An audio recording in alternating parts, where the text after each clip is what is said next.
Alright guys, what is up? So let me tell you about my week. So on Tuesday I took a break from coding and went online on Coursera where I took a class called Learning How to Learn.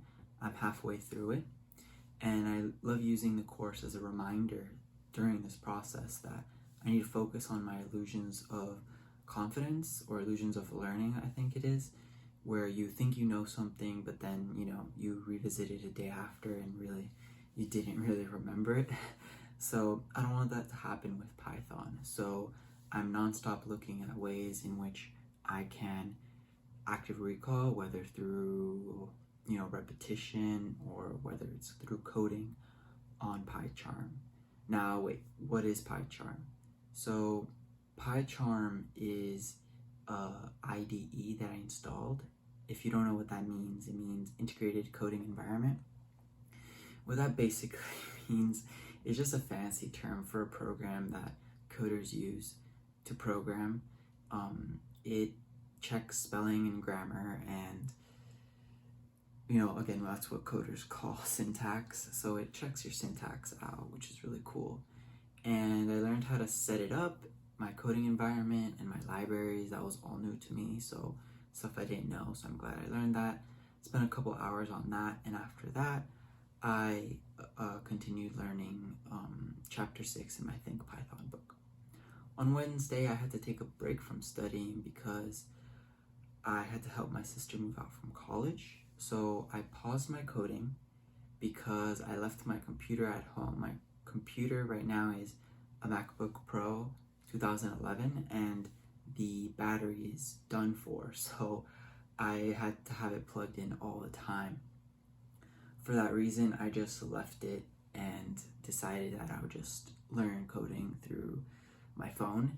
And so basically I had a lot of free time to focus on learning from websites, and I found that posts on Medium and posts on Reddit are the best, especially the forums of data science on Medium.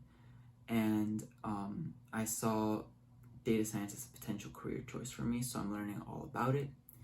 My current sources is favorite source, like I said, is Medium, specifically the Towards Data Science Medium posts. And although their latest articles have been on how data science will not exist in 10 years, I'm taking everything with a grain of salt because I'm sure that if you continue learning new technologies, you'll be fine, which is one of the things that they talked about.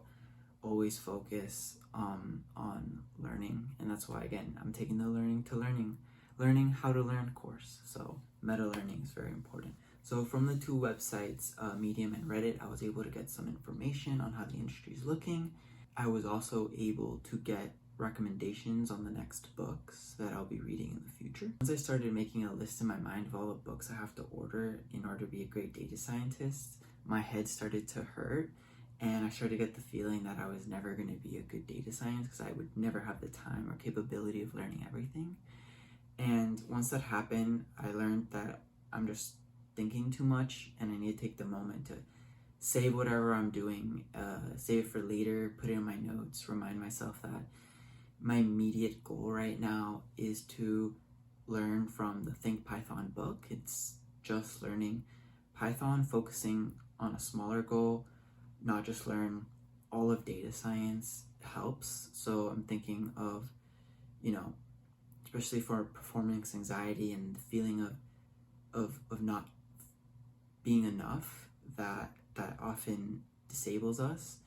I just think about how the next step is just my next chapter, my chapter 8. That's all that I should be focusing on, the miniature goals of reading a chapter a day and finishing the problems within the week. These small goals enable me to always have a doable action rather than the impossible task of learning Python in 6 months. Because learning programming really is an impossible task if you think about it. There's so much you need to learn, and people are always making new things to learn and creating more. But if you think about learning programming for right now, For me, that means to read chapter 8 in my Python book, like I mentioned. So moving on Thursday, I was still away from home, so I started making a notes page where I collect a bunch of my ideas and apps that I may want to make or things I might want to automate if I could. And I've also been collecting websites that have coding problems from experienced to beginner to experienced. Some of these include Project Euler and Check.io, which I really liked. I use Notion for all my notes, but you can use anything like Evernote or Roam Research or Notes app on your phone. So when I got home on Friday, I finished chapter 8 and I sent some of the questions. And I did active recall, and I just finished the week strong. So yeah, that's my update for this week. Stay tuned for my next video. Peace.